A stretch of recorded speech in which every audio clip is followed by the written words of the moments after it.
Good morning, everybody. Namaste. Good morning.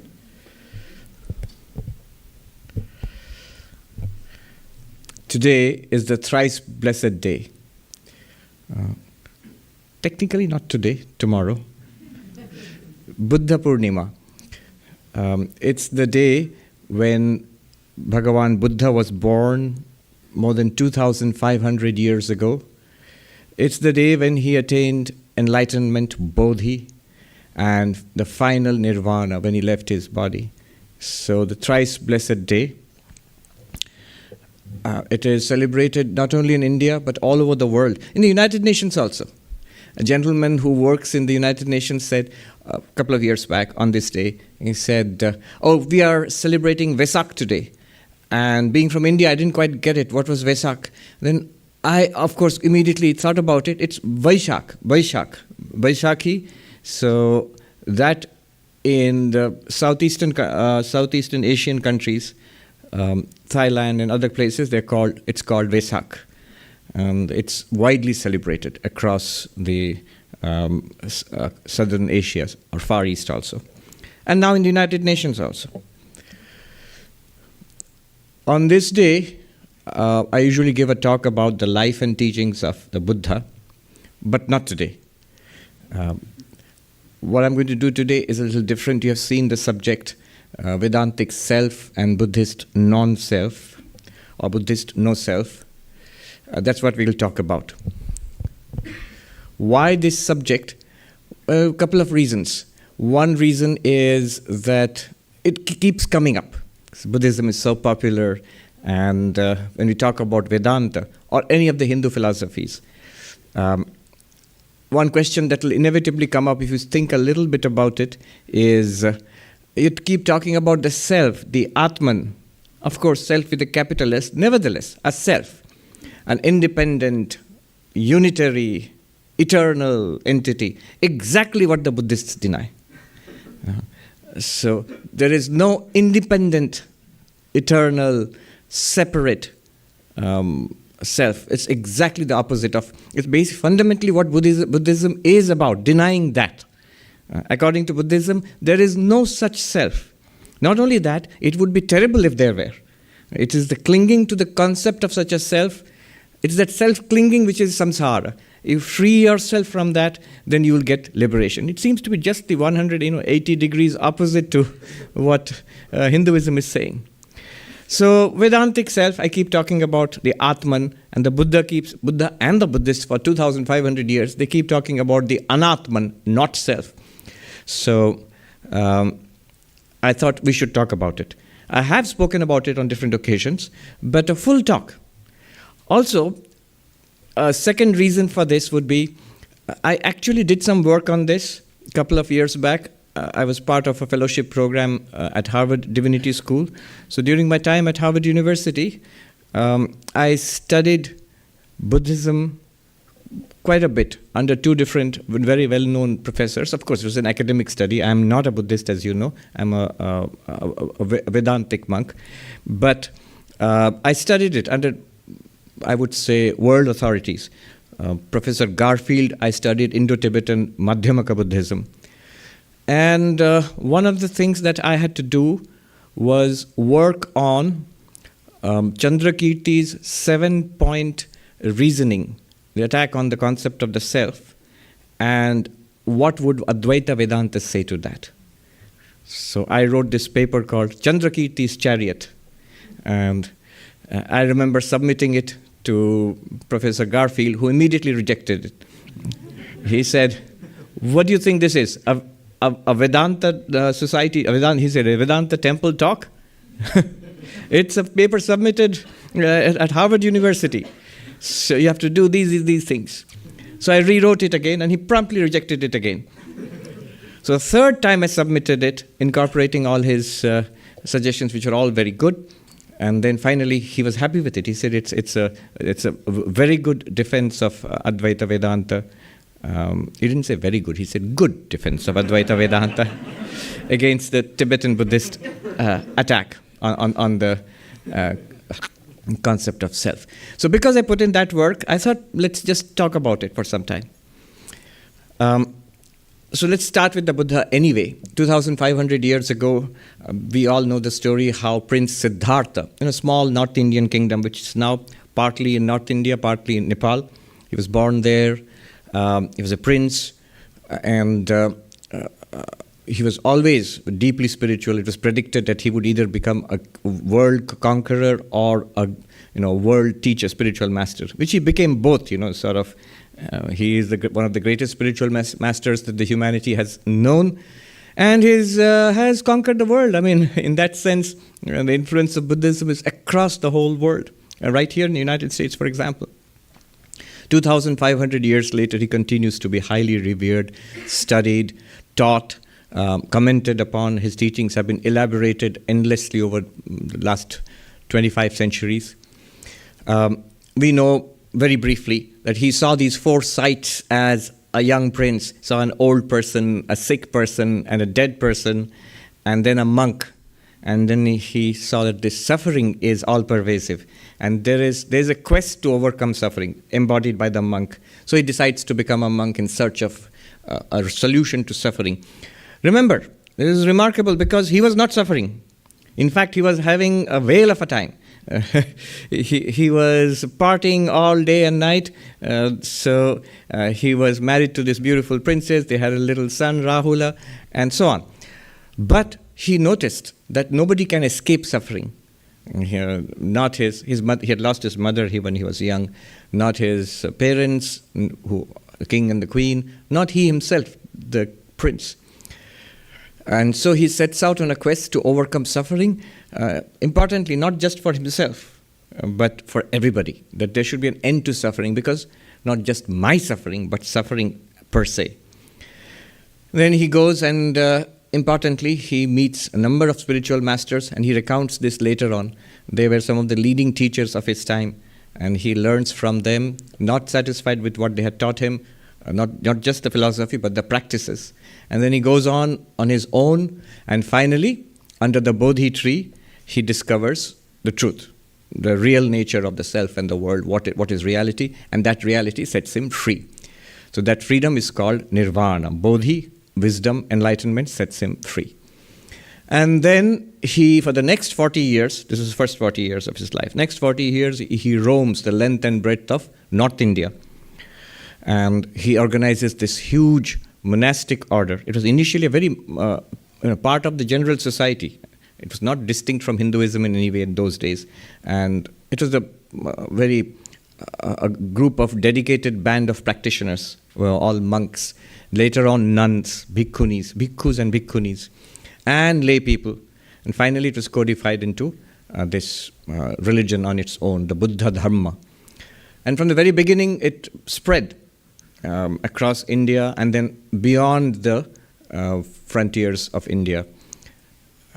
Swami Vivekananda says about the tolerance, the acceptance of the Hindus, that here is a teacher, a prominent teacher, who disavows, who does not accept the authority of your texts, the Vedas, and criticizes the orthodox religion of the time to your face. And he was not only tolerated, he was honored, he was accepted. Huge numbers of people converted into Buddhism, became Buddhists. I don't know if at any time the majority of Indians were Buddhists, but certainly a very big minority, very large numbers of people. They were large monasteries. They were the first universities of the world, huge universities which came up, and that will play some role in our talk today. And then Buddhism spread across India and beyond India to Sri Lanka. The Emperor Ashoka sent his own son and daughter as emissaries of Buddhism to Southeast Asia, to what is now Thailand and Burma, and then later on across the mountains to Tibet. This is, of course, hundreds of years later. To Tibet, to China, Korea, Japan, up to the Middle East also. What is now Afghanistan, and in the Middle East, there are some records of Buddhist monks going as far as that. So, and today it's all over the world. It's here in the United States, very prominent. The Dalai Lama is one of the most well-known figures in the world today. All right. Now, what happened was, as the Buddhists, Buddha and the Buddhists after him, advocated the doctrine of not self or no self, anatma. I'll use the term no self. No self against the Hindu teaching of a self. The Hindus naturally responded. The various schools of Hinduism, philosophical schools, like the Nyaya, the Vaisheshika, the Sankhya, and the Purva Mimamsa, these four were prominent in responding to the attacks from Buddhist schools. Remember, it's not that the Buddhists were only debating with the Hindus. The multiple Buddhist schools came up which were engaged with each other in debate. So I remember one class in Professor Garfield's class where one of the Buddhist philosophers is making some attacks on this person, on this school, that school. I don't know what those English terms mean. So I sort of approximate translations in Sanskrit. I thought this was this particular Hindu school, that particular Hindu school, and Professor Garfield smiled and said, none of them are Hindu schools, they are all Buddhist schools. So he's attacking other Buddhists. So there was an enormous amount of debate on various issues. One of those issues was the existence of a self, of an Atman. And allied to this was the issue, actually a secondary issue of God. Because the Nyaya school, for example, would say, Atma, there is an eternal self. We are an immortal soul, an eternal self. And this eternal self comes in two varieties, two flavors. One is sentient beings like us, each of us individually. We are eternal selves, Atma. And there's one special kind of Atma of which there is only one, and that's God.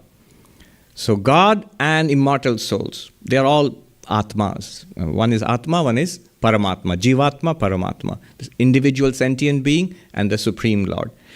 So if you could dismiss the individual, eternal individual being, self, you could dismiss the God also. That would be another avenue of attack.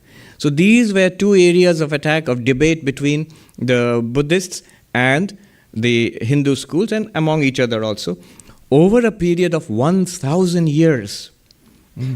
There was a course by Professor Patil at Harvard, which I really liked it. Intensive course on classical Indian Buddhism. 1,000 years of Buddhist philosophy in Sanskrit, translated into incomprehensible English, and endless readings, handouts, most of which made very little sense if you read it in English. But still, very interesting. This was one of the golden periods of development of Indian philosophy.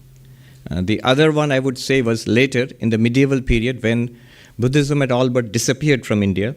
Then the real debate was between the non-dualists, the Advaitins, and the other schools, the dualists, Dvaitins, the Vishishtadvaitins, qualified monists, and various other schools of Vedanta and Nyaya attacking non-dualism. And so there was another burst of development in Indian philosophy. So these two eras. But primarily, the 1,000 years which followed the Buddha, more than 1,000 years actually, up to the end of the first millennium.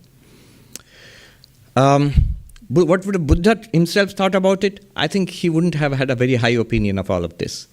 There is, for example, in Buddha's original dialogues, there is this, when he sees this subtle debates going on.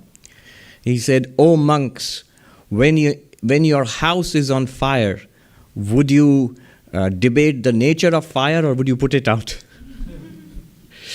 When you are shot with an arrow, would you give discourses on arrows or, help try to take the arrow out and save yourself? Such is the nature of suffering. Instead of discoursing on the nature of suffering, on subtle discussions on that, one would try to overcome suffering." And so when the Buddha was asked questions like this, does the self exist or does it not? Will the Buddha be there after death, after the death of the body? And so on. Number of questions. In fact, 14 great silences of the Buddha are there.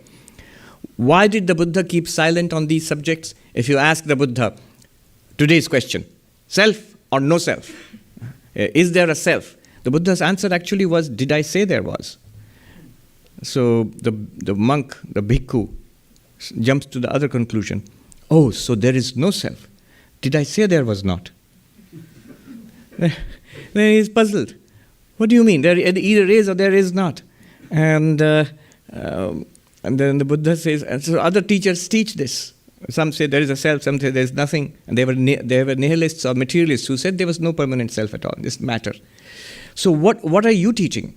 He says, I teach that there is suffering, and there is a reason for suffering, cause, and there is an end to suffering, and there is a way out of suffering, the Four Noble Truths.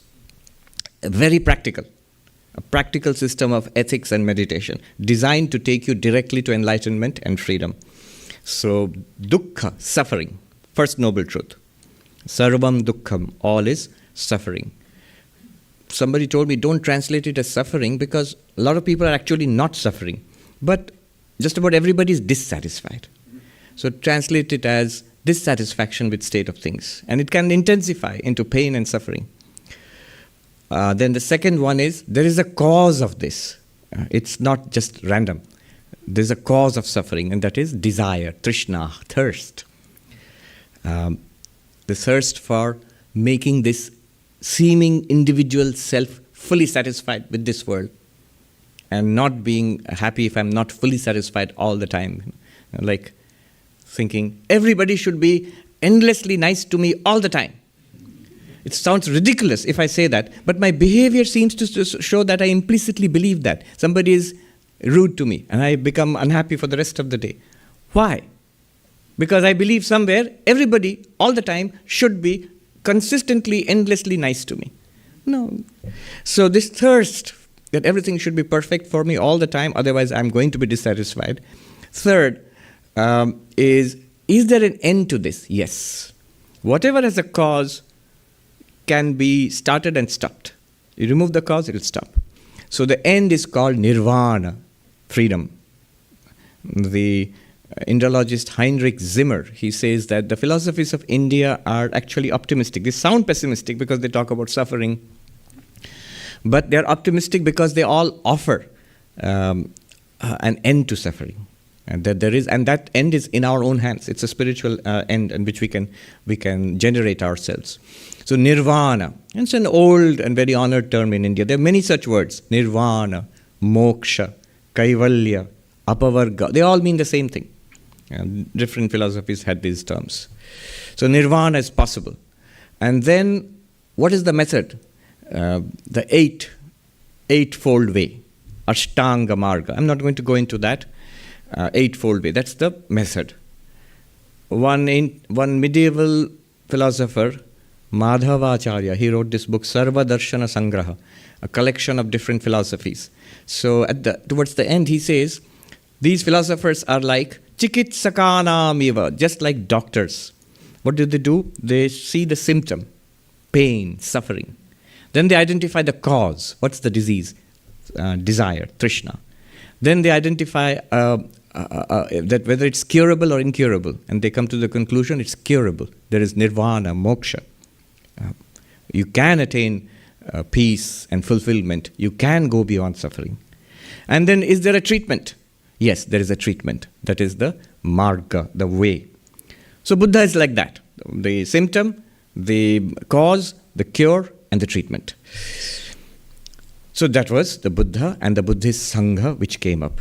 About 500 years after the Buddha, the greatest of the Buddhist philosophers, I would say. There are many, many great philosophers. Nagarjuna, Dharmakirti, Chandrakirti, Dingnaga. Extraordinary people whose value we are only now beginning to, sort of excavate, actually. You have to do a little bit of philosophical, like archaeological digging, philosophical digging to see how remarkable they were. Just about every philosophical point of view under the sun today had already been discussed threadbare in ancient India more than 1,000, 1,500 years ago. But among them, shines undisputed brightness is Nagarjuna, who lived in the south of India, in what is now Andhra. And he is famous for his book, the Moola Madhyamaka Karika. Moola Madhyamaka Karika. So the kind of Buddhism which traces itself back to Nagarjuna. He was just elaborating the teachings of the Buddha. So it is called Madhyamaka Buddhism. Madhyama literally means the middle path. So the middle path. Here, middle path philosophically. Between the two extremes of eternalism, Hindus, and nihilism, that nothing exists, like the materialists. There's no truth at all, there's nothing. That's materialism. He said, no, there is. There is a spiritual truth which will set you free. But it's not what the other schools, the orthodox schools of Hinduism are saying, that there is one separate, limited self. There's a body, there's a mind, and there is an Atma. Not like that. So the middle path, Madhyamaka, middle path philosophically. Nagarjuna took Buddha's silence philosophically. Why did Buddha keep quiet? One reason was practical. Be spiritual, get enlightenment. But also, the silence was the correct answer to these questions. Because any answer you express in language is actually logical. If you want a very precise logical answer, it will be wrong. Whatever you say. If you say there is no Atma, wrong. If you say there is the self, wrong. Why is that so? How can you logically formulate that truth? So that was Nagarjuna's effort, what he tried to do. He also, if you see the book Mula Madhyamaka Karika, it's fascinating. Philosophers, I think, especially nowadays, and so many philosophers are fascinated with it. It's entirely negative. It demolishes everything. He says, Shunyata sarva drishtinam, the emptiness of all philosophies. Not only philosophies, whatever we think and do in daily life, all of it is full of contradictions. One reason might be because of all these subtle discussions, he wanted to show that you will not come at a formulated philosophy, linguistically formulated philosophy, which will adequately grasp the truth. You can't do it. Even simple things cannot be grasped by logic. So, I think 23 chapters. He demolishes concept of a self, Atma. He demolishes the concept of Dharma. He demolishes the concept of Tathagata, Buddha. He's Buddhist. Demolishes the concept of the Four Noble Truths. Demolishes the concept of Nirvana, freedom. But what he's doing is not that they are wrong. He's saying the way you're trying to express them and limit them, this is what Buddha taught. That doesn't work. Why it doesn't work, he will show. Even common things like walking. Just walking, the ordinary walking that we do. He says even that's full of contradiction. I'll give you a sample of Nagarjuna today, quickly. So he says, we say the walker is walking. And his question is, who is walking? Well, the walker is walking.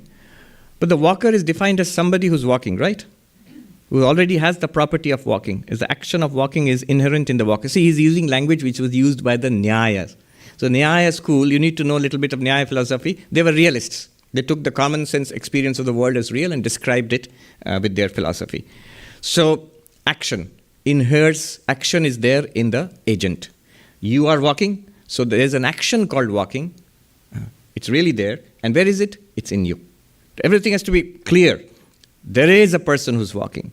Walking is an action. Where is the action? It can't be in the road. It must be in you. So you are the walker and walking is in you. Nagarjuna asks, so you are the walker? Yes. How do you define as the walker? The one who has the property of walking. Now you say, who is walking? The walker is walking. So there is two walkings. One, the walker has the property of walking in you, and then the walker is walking. So there are two walkings. Then dvirgamanam syat. Did he walk twice? So no. He walked only once. So it is the person who was not walking, that person walks. So the not walker walks. Do you see the contradiction in that? He said, no. I mean, it's just a person. There's no such thing as walking in him. So where is the walking? It's in the road. Is the road walking? So he goes, you see, the whole book is like that. So if you ask him, he developed this, what is called Chatushkoti, the four options or the four alternatives. A very powerful logical tool, it was about 2,000 years ago, where any question you throw at him, any philosophy, he tears it to pieces based on these four alternatives. What are the four alternatives? Suppose you say something like, there is God. He will show that it is wrong that there is God. Oh, so you are trying to show you're a Buddhist, you don't believe in God, there is no God. He says it is wrong to say that there is no God. Oh, so then God both is and is not. That's a contradictory statement. How can God both be and not be? So it is wrong to say that God is and is not. So is it that God neither is nor is not? And he said, no, even that is wrong. It's not that God neither is nor is not. So these are the 4 alternatives. You say there is a self. He says, no, I will show that there cannot be an Atman, as you will see how he will show. There can't be a self. So there is no self, no Atma. No, that's also wrong. It's not that there is no Atma. So there both is a self and there is no self. So that's obviously contradictory. So it's not that there is a self and there is no self. So the opposite of that, you deny that. There is neither a self nor not a self. He says neither that also. Chatush koti vinirmukta tattvam. The reality is beyond the 4 alternatives. Beyond the 4 alternatives is reality. That's what he calls shunyam, emptiness. Emptiness is, if you examine any view, any philosophical view, which is positively stated, he says, I can demonstrate logically that it falls apart. And that's the emptiness of that view. Somebody says, wait a minute, your philosophy, Mr. Nagarjuna, Professor Nagarjuna, let's say, Professor Nagarjuna, your philosophy, your view, so that according to you, that also should be empty. Nagarjuna says, but I don't have a view. Shunyata sarva drishtinam, emptiness of all views. If I had a view, you could cut it down, but since I have no view, you can't cut it down. So this is a kind of debate in ancient India. It was called Vitanda. To understand this, there were 3 kinds of debates which were popular. Vada, Jalpa, Vitanda. Vada was a debate between, say, people who were trying to find the truth, inquiry. You could shift your positions and learn and change your ideas and all of that. Then that's the best kind of debate. And ideally, debates were supposed to be like that. But practically, they were not. There was a second kind of debate was Jalpa, where you had your position and your opponent has their position, and then you debate. You try to establish your position and cut down the opponent's position. The opponent tries to establish their position and cut down your position. Swapaksha sthapanam, parapaksha dushanam. That is and there are so many techniques and rules. These ancient debates were like gladiatorial combats, intellectual. So they are very sophisticated system of debate. And it was a wonderful thing. It prevented a lot of crudeness and violence in ancient India. So only experts engaged in this. And it would be conducted at a very high level of sophistication. Sometimes they actually met and discussed these things. Sometimes it was in writing. The third kind of debate which Nagarjuna is doing is called Vitanda. Vitanda means, I have no position. I'll just cut down whatever you say. That sounds very rude, but actually that's a very sophisticated form of philosophy. That any kind of philosophical position is bound to be false. You state it, I'll show you that it is false. I'm not saying that there's no truth, but the truth lies beyond your philosophical positions. So Nagarjuna is a classical case of a Vitanda type of debate. Another one well known is Sri Harsha, who was, interestingly, an Advaitin, non-dualist. And he follows the same technique. Whatever position you have, I'll show you it's wrong. And by that, what I'm trying to teach, non-dual Vedanta, will stand automatically established. I don't have to argue to establish it. Sri Harsha is one of the very few classical Indian Hindu philosophers who says Nagarjuna is right. He says at the very beginning, with the Madhyamakas, that means Nagarjuna's followers, we have no quarrel. He says at the beginning of his text. His text is Khandana Khanda Khadya, the cookies of refutation. Khanda Khadya means sweets or cookies. So the book is called The Cookies of the Delicious of Refutation, of cutting down. He delights in cutting down other people's views. So Nagarjuna wrote this book, 23 chapters, all entirely negative. And whatever philosophy you could have, including, very fairly, just about all Buddhist approaches, he cuts it down. Now he had commentators, those who developed his philosophy further, not too much. The major person whom we are interested in today is Chandrakirti. Chandrakirti, one of the greatest Buddhist philosophers today, because he lived about 1500 years ago. He did not have much of a following in India, but later on his work took a new life in Tibet. Basically, Orthodox Tibetan Buddhism today, His Holiness the Dalai Lama and the monks who follow him, the philosophy which he teaches is based on Chandrakirti's interpretation of Nagarjuna's interpretation of the Buddha. Buddha, let's not forget the Buddha. Buddha, I can imagine Buddha tearing his hair. I didn't say all this.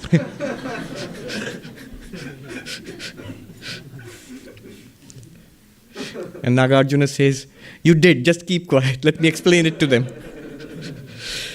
So Buddha, the Nagarjuna 500 years after the Buddha, and about 400 years after Nagarjuna is Chandrakirti, who was also born in the south of India. I think he converted to Buddhism, and then he rose to great prominence as a Buddhist teacher, as a monk. And then he studied and he taught at the famous University of Nalanda, which is in Bihar today. Bihar, the word Bihar also comes from, it means Buddhist monastery, Vihara, where thousands of Buddhist monks used to stay together. Some of these monasteries became universities. Nalanda, Vikramshila, Odantapuri, Takshashila. So, huge university systems. Nalanda, when Nalanda was finally destroyed by Muslim invaders around 12th, 13th century, Bhaktiar Khilji, he raised the, for them they were all, heretics and kafirs, so no distinction between Buddhists, Hindus, whoever. So just kill them and wipe out, destroy the monasteries. By that time already Buddhism was sort of very faint in Hindu. It had diminished greatly. And Nalanda was destroyed. They said it burnt for weeks or months. They had a 7-story library, they say, that has not yet been excavated. If you go there, it's one of the wonders of the world. They have excavated a university which was established 1500 years ago, lasted for nearly 800 years, a university, and 1 kilometer long, and that's only 1/10 of the university. That the rest still lies underground. If you go there, 11,000 students used to study, all male, of course, in those days, and each had his own room. So individual rooms. If you go there, you'll see little and pretty nice rooms. And we were lucky. What they did was, when the rooms and the buildings got damaged, instead of demolishing them and repairing them, what they did was they built over them. So nowadays it's great for archaeologists, because if you dig deep down, you find newer and newer universities. So, and you can see the last modifications, the last iteration of Nalanda University is pretty crude compared to the original one. So clearly the patrons, the kings, it was all, royal patronage. So clearly the kings were less powerful, less rich. But at that time, Nalanda was rising, 1500 years ago, when Chandrakirti was there. And he became one of the greatest teachers that Nalanda had. And the abbot, with something like the head of the department of Buddhist studies or something. But there was something more than Buddhist studies also. If you go to Nalanda, you will find there's a little museum with not only Buddhist artifacts, but also Hindu artifacts, clearly non-Buddhist artifacts. So Chandrakirti rose to great prominence there, and he's a very well-known teacher.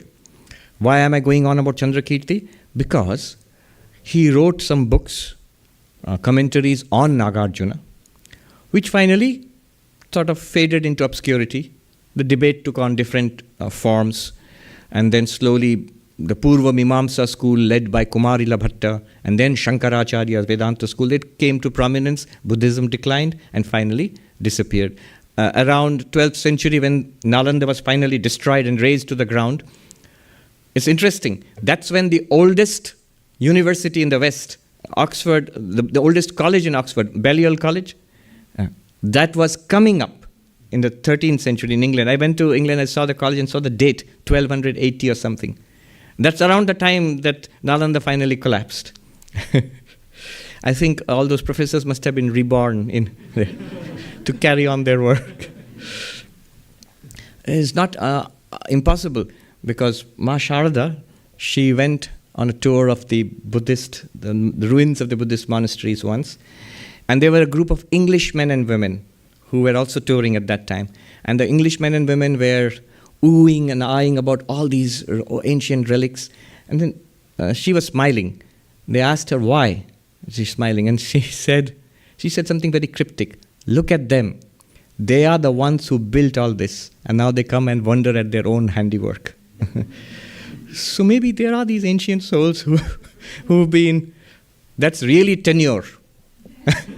lasting for thousands of years across lifetimes. You become a professor wherever you go. All right. I've been avoiding starting the subject. Now let's start. So this Chandrakirti, what he did was, he focused his attack on the concept of self, Atma. And this he did by the 7-point reasoning. The 7-point reasoning, which I will run through quickly now, and then give a reaction from a Advaita perspective. Just by the way, why reaction from the Advaita perspective? Why do I have to do this? Because there is really no cogent reaction from the Advaita perspective. Those who debated against Chandrakirti and other Buddhist philosophers were the Hindu Naiyayikas, Sankhyas, and the Purva Mimamsakas. Advaita Vedanta was what you might call a Johnny-come-lately.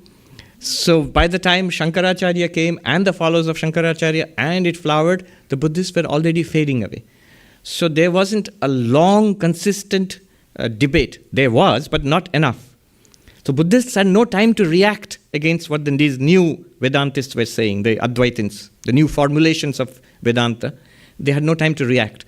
And the Advaita reactions against the Buddhists, if you see the classical texts, they're very dismissive, that these people are nihilists. They're saying that there's nothing real, which is unfair because Nagarjuna dismisses that. He says, we are not nihilists. We're just saying even that is not true, that there's no truth, that's not true.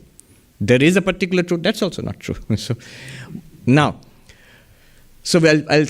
I'll walk through Chandrakirti's presentation of his attack. Chandrakirti's works have now become very important because they were transmitted to Tibet, and the greatest lamas in the Tibetan tradition, they built upon Chandrakirti's work. So according to them, Chandrakirti is the right interpretation of Nagarjuna, who is the right interpretation of Buddha. If you want to understand Buddha philosophically, you understand Nagarjuna. You want to understand Nagarjuna philosophically, you understand Chandrakirti. Among the great Tibetan masters, of course, there was no connection between them, who were in the high Tibetan plateau, Himalayan plateaus, 500-600 years ago, working there on Chandrakirti. For them, India was this fabled land cut off by the time India had descended into tumult, invasion, warfare, and general collapse, and the establishment of the new Mughal Empire and all. So they had sort of lost touch with India. And the Buddhists also had disappeared. So the Indians in general also had little interest in the Tibetan Buddhists. So they were cut off. But they developed Indian thought. They preserved it and developed it. Many of these texts were later recovered from Tibet. They had been lost when the libraries in India had been burnt. So the important ones whom we studied at Harvard, the Tibetan masters, Tsongkhapa, who lived about 600 years ago, he deserves to be widely known across the world because what Nagarjuna is to Buddhism, Indian Buddhism, what Shankaracharya is to Vedanta, Tsongkhapa is to Tibetan Buddhism. Is that important, 600 years ago. So, for example, the school that he is the founder of, or the main philosopher, that's the school of the Dalai Lama. There are multiple schools of Tibetan Buddhism. There is the Sakyapa, the Kagyupa, there is the Nyingmapa, and the Gelugpa. The Gelugpa is a development based on the work of Tsongkhapa. The Gelugpa is the school of the Dalai Lama. And the Dalai Lama always comes from the Gelug. There are particular monks, if you can see them with the yellow hats.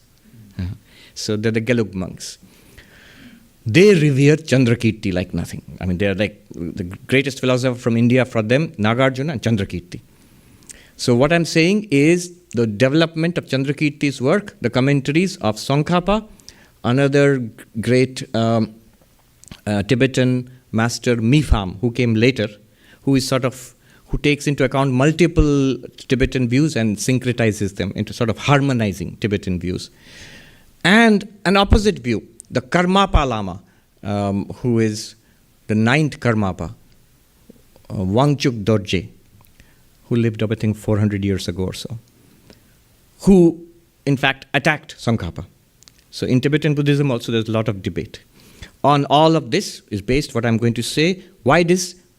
Because I worked on it, of course, but also this is one of the most sophisticated attacks on the concept of Atma. And we are going to see one of the most sophisticated defense of the concept of Atma. So this is what we are going to see. The 7-point reasoning of Chandrakirti. What is he going to refute? That there is no independent self. You are there, he doesn't deny. But the idea that I am an immortal soul, I am an Atma, I exist eternally, I am not the body, not the mind. Then this self, what is its relation to you? Clearly you are there. And yet you think you are an Atma. So what is that relationship of the Atma to this body-mind? Just by the way, I will keep saying body-mind because it's easiest for us. The Buddhists, not just Tibetan Buddhists, not just Chandrakirti, all Buddhists, they talk about the 5 aggregates. Instead of body-mind, they analyze it into 5 aggregates or 5 pillars or 5 heaps. What is this body-mind? First, Rupa Skandha, physical body, the form, the Rupa Skandha.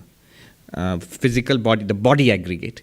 Then there is Vedana Skandha, that is feelings, pleasurable, painful, neutral, the sensations we get. Vedana Skandha. Then there is Sanskara Skandha, thoughts in our mind, mental formations. That's the third one. Mental, the pillar, the mental aggregate, mind aggregate.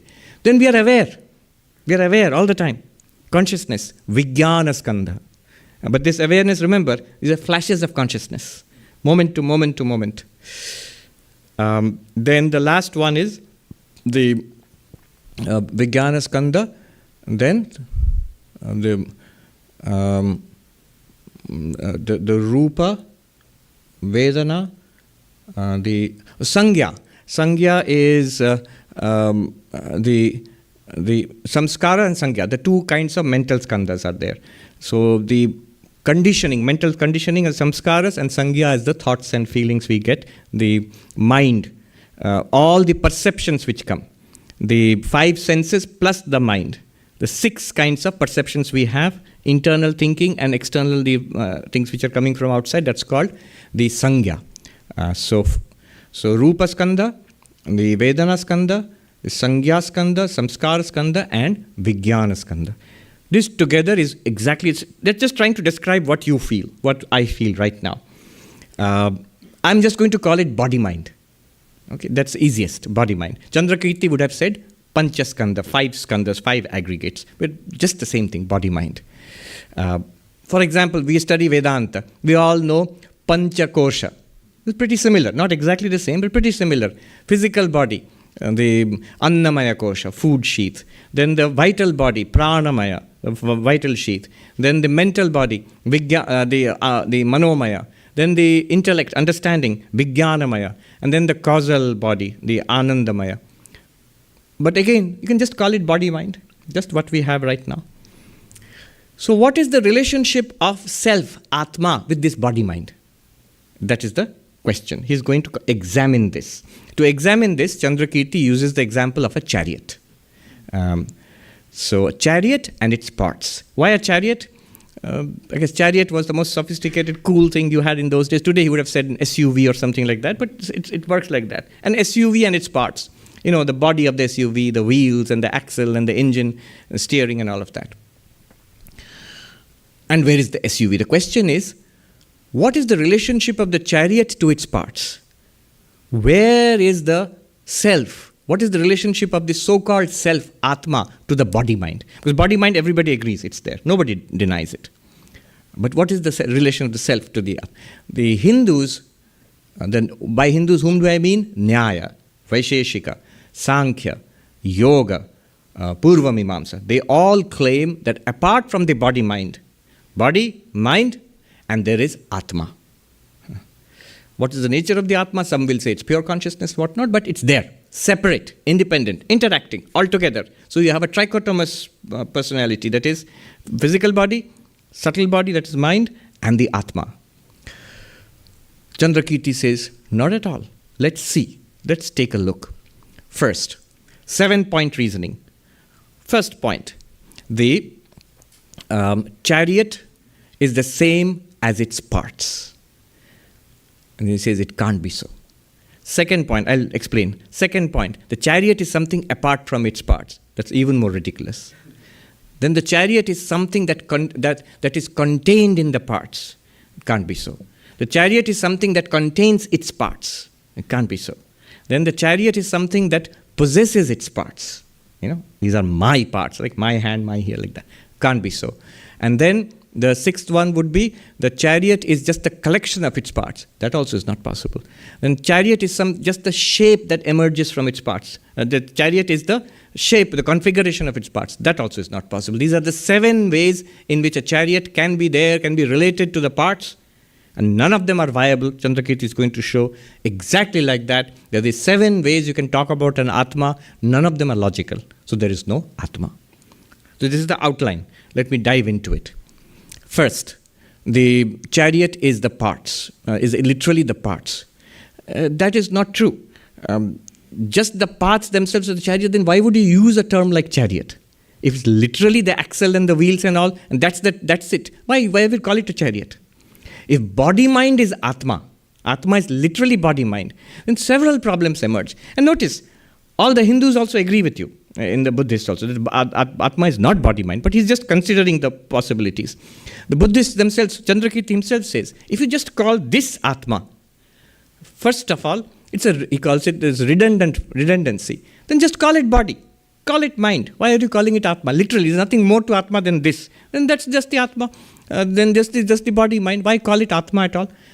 Then next, it's not immortal. It's not immortal. You always claim it's an immortal Atma. It's not immortal. You also admit body dies. Third is that you always feel Atma is one. It is one, indivisible. The body is many. It's complex. It's enormous number of parts interacting, changing all the time. How can it be the Atma you are talking about? Notice, Advaita Vedanta, if you remember Aparoksha Anubhuti classes, Shankaracharya uses the same argument. Ekam anekam. Atma is one. The body is constituted of many. Therefore, the Atma is not the body. Then many other problems. Like Hindus, Buddhists also believe many lives are there. If many lives are there, the body does not go across many lives. Body dies at the end of this life. Then it can't be the Atma. You're saying Atma persists over many lives. And then this body does not persist. So obviously, pretty obviously, the body is not the Atma the way you think. The self, eternal self, one self. No, it's not there. So the first point, the chariot and the parts are not the same. I mean, the chariot cannot be the parts. The first point was the chariot is the parts, not possible. The Atma is body-mind, not possible. And here there is no real difference because all the other Hindu schools, including the Advaitins, would clearly agree on the same grounds that the body-mind is not Atma, is not the self. Good. We are agreed here. Next. Let's go on. The next option. The chariot is something different from the parts. And Chandrakirti says that's ridiculous on the face of it. I mean, it would really solve all your parking problems, It's the parts which take up all the problem. If the SUV is different from the body and the wheels and the engine, then you can keep the parts at home and just come in your SUV. And then it'll be easy to park here. You can even bring it inside and keep it in the hall because it won't take any space at all. The space is taken only by the parts. Where is the chariot apart from the parts? So there is no chariot apart from the parts of the chariot, clearly. Where is this Atma apart from the body? Here was the biggest attack. This is the central attack of the Buddhist. You talk about body, mind. I agree, there is a body, there is a mind. There are the 5 aggregates. But apart from this, what is the Atma you're talking about? Demonstrate it. And nothing that you want to talk about, future lives, memory, all of those things don't require a separate, independent, eternal Atma. We can demonstrate, we Buddhists can demonstrate multiple lifetimes, memory, all of these are possible without an independent, separate Atma. In fact, with an independent, separate Atma, these are not possible. So there's a lot of discussion about this. At this point, you might think, Swami, so many years you have been telling us, not the body, not the mind, I'm the witness, the consciousness, drig drishya viveka, seer and seen. Whatever you see is an object, that which sees is separate from the object. Didn't you tell us, what about those arguments? Seer and the seen, you remember, drig drishya viveka, I am the witness. Whatever is experienced is an object, I am the witness, I am the experiencer, I am the awareness to which all these objects appear. And this witness, the drashta, the seer, must be on principle separate from the seen. Or the Panchakosha, famous 5 sheets of the human body, the Annamaya, Pranamaya, Manomaya, Vijnanamaya, Anandamaya, and the witness consciousness of that. How many times have you told us the story of the 10th man? Separate. You could not separate it because you are looking at the object. This is the subject. So you separate. It's separate from the body-mind. Or Avastatraya, witness of waking, dreaming, deep sleep. So isn't it separate from all of it, the consciousness? Actually, no, it isn't. Swami, you're pulling a fast one on us. No, there's a point to it. We'll see the point later on. But it isn't.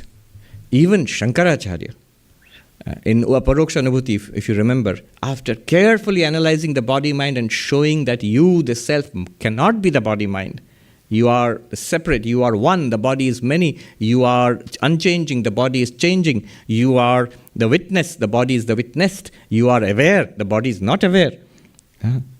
So all of these arguments he shows to show that you are not the body. But if you remember, that's the 40th, 41st, 42nd verse of Aparoksha Anubhuti, very crucial.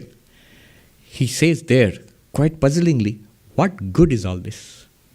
Kim Purusharthata, what will be served? You have just proved that there is an Atma and there is a world and 2 separate realities. It's not non-duality. Then why do you do this? There's a reason why the Advaitins do it. In order to counter those who say body-mind is the Atma. Our unreflective state of awareness is that I am this one. So I am body, I am mind. To convince us this can't be true. That's the only reason the Advaitins attack the concept of body-mind as self. The self cannot be body-mind. Then what is the self? We'll come to that.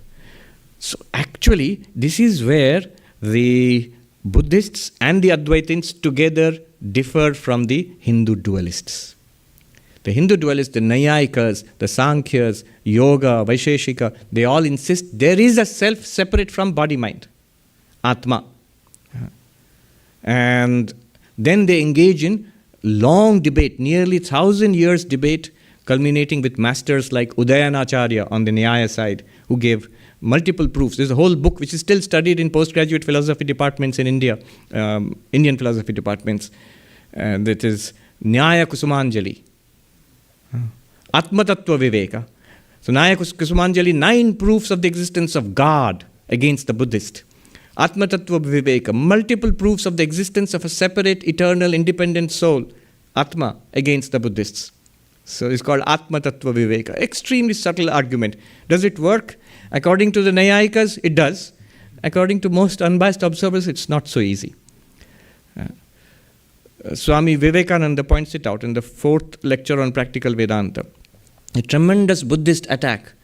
Here is the world, it's a mass of change. Here is the body, it's a mass of change. Here is the mind, it's a mass of change. Physical matter, mental thoughts, and a stream of change.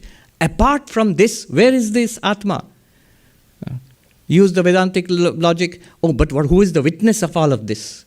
That's the logic. I can see people vigorously. Yes, we have heard you so many years. Last 5-6 years you have been telling us the witness of all of this.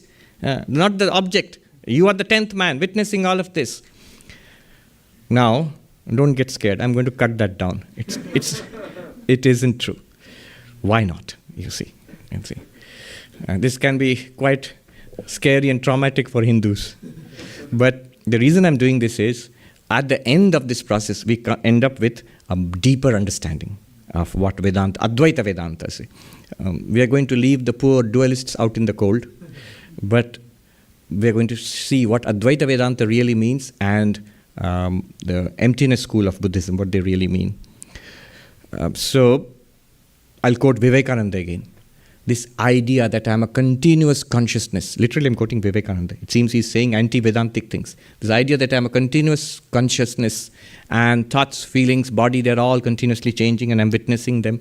He says, it works as an argument, but nobody in practice can separate the two.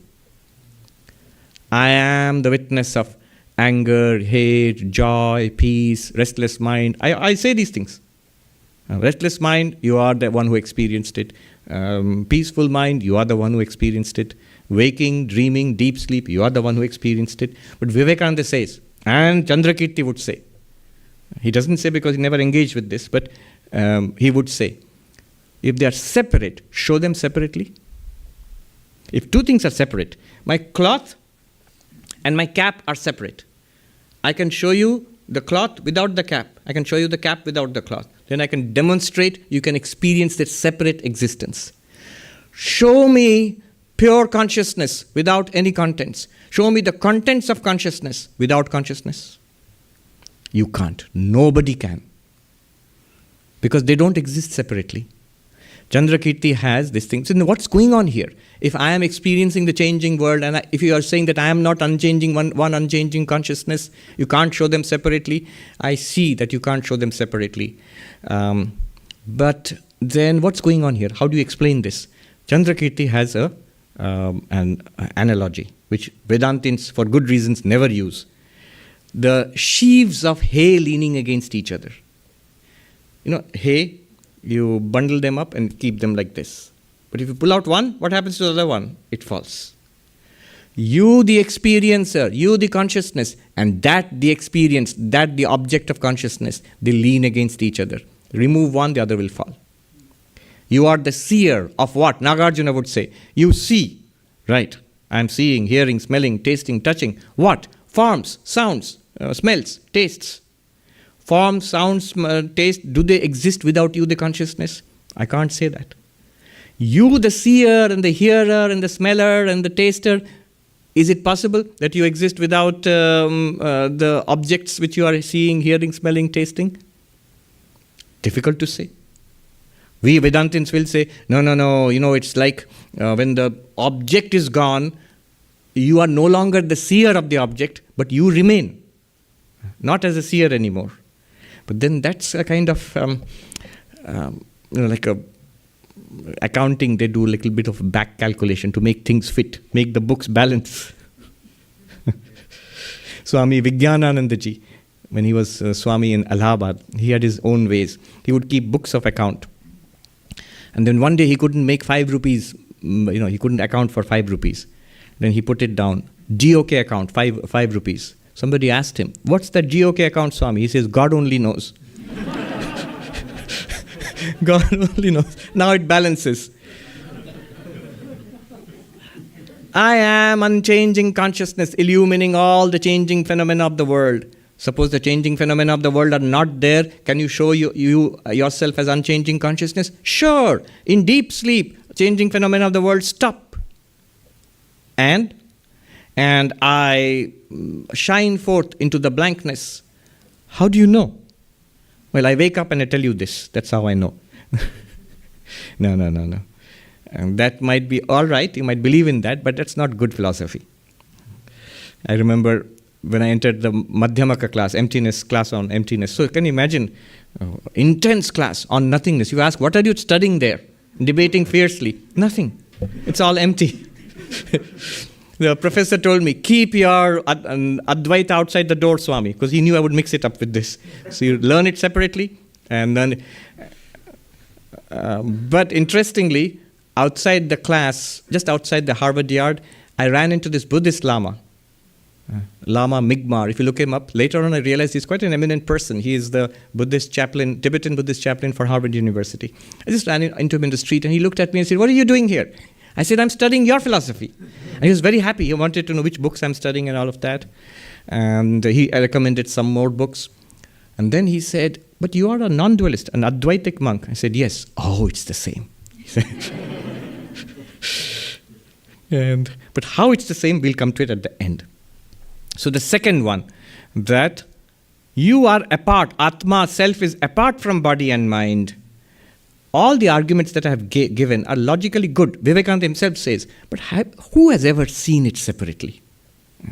The pure consciousness by itself. It can't be. Logically, you can't experience. Even if it's there, you can't experience it. You need body-mind to certify. Then Chandrakirti says, we are back to the hails, the sheaves of hay, one depending on the other. How do you know one exists without the other? Then the third option is, well, does the chariot exist in the parts? I see the parts, so in that there is a SUV, there's a chariot, in the parts of the chariot. One commentator, Tibetan commentator. He says, like a bowl in which berries are kept. So the parts of the chariot are there. In that there is a chariot. Obviously not. That's silly. That relationship is also not there.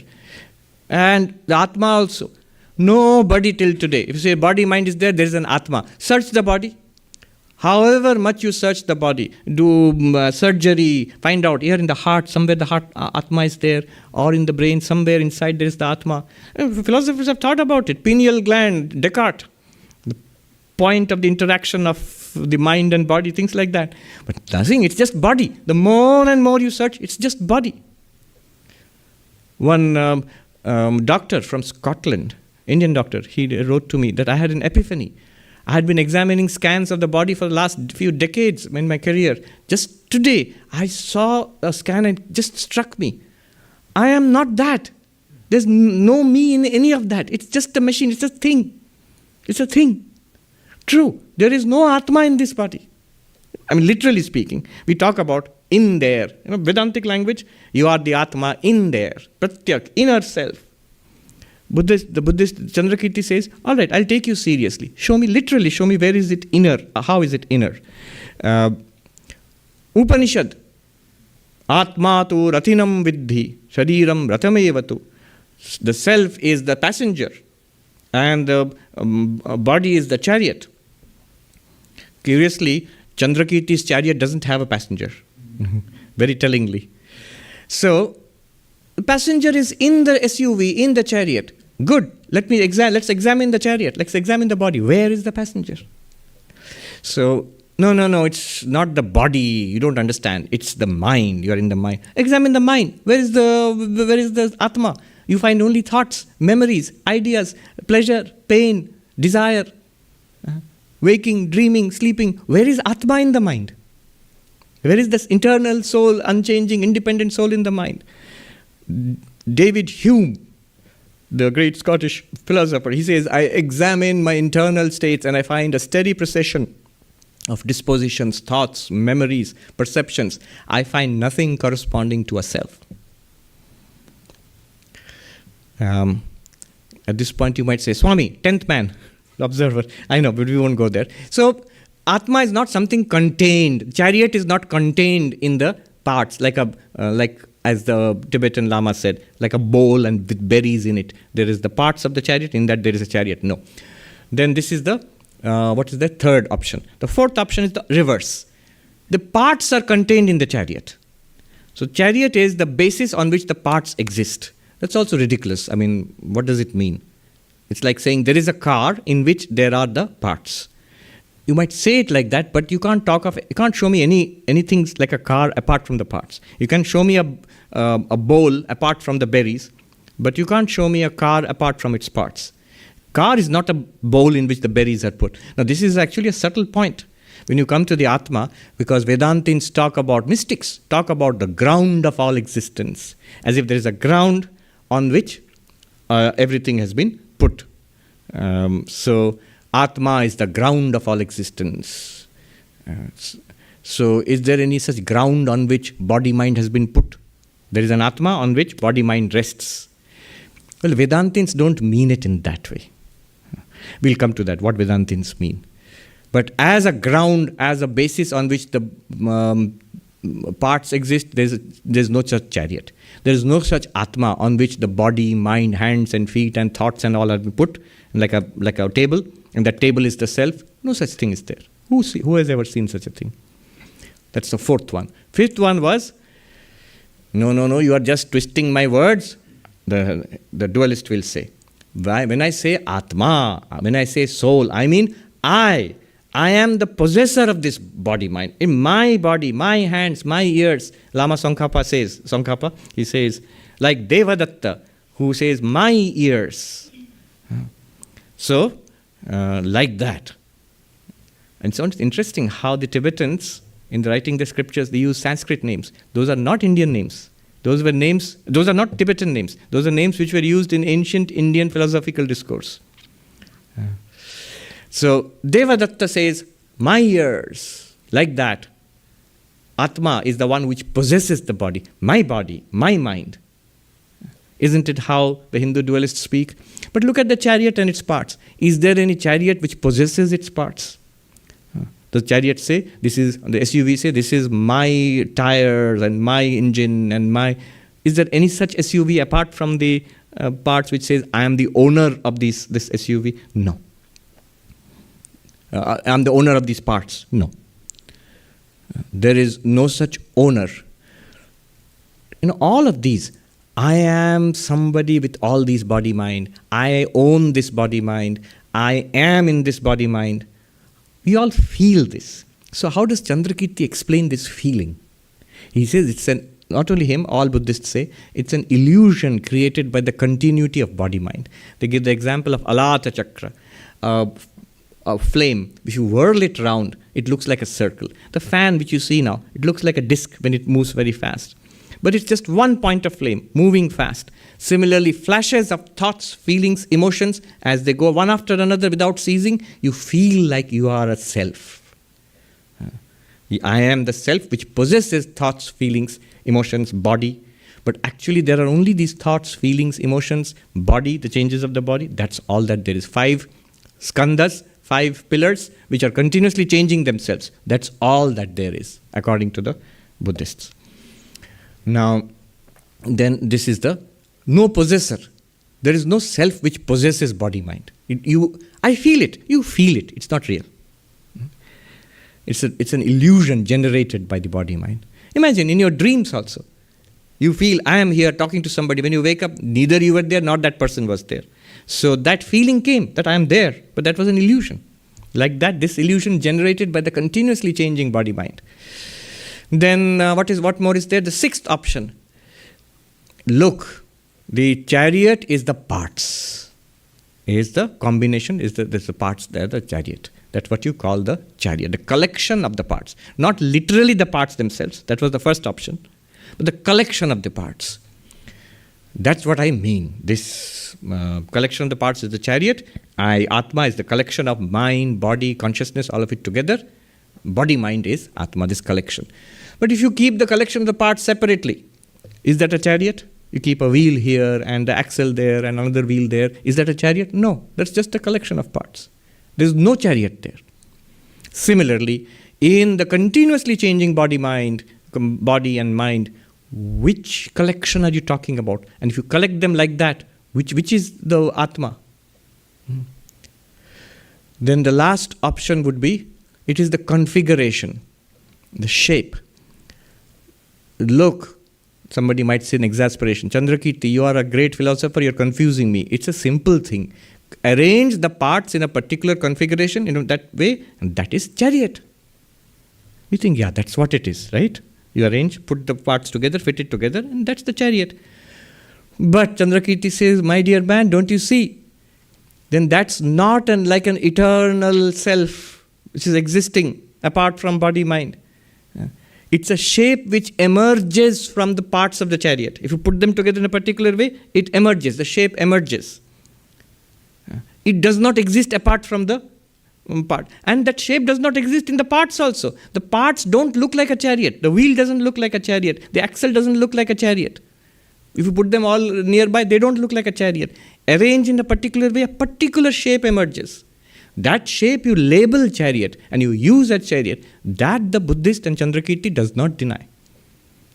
But where is this, in the same way, where is this eternal separate reality called Atma?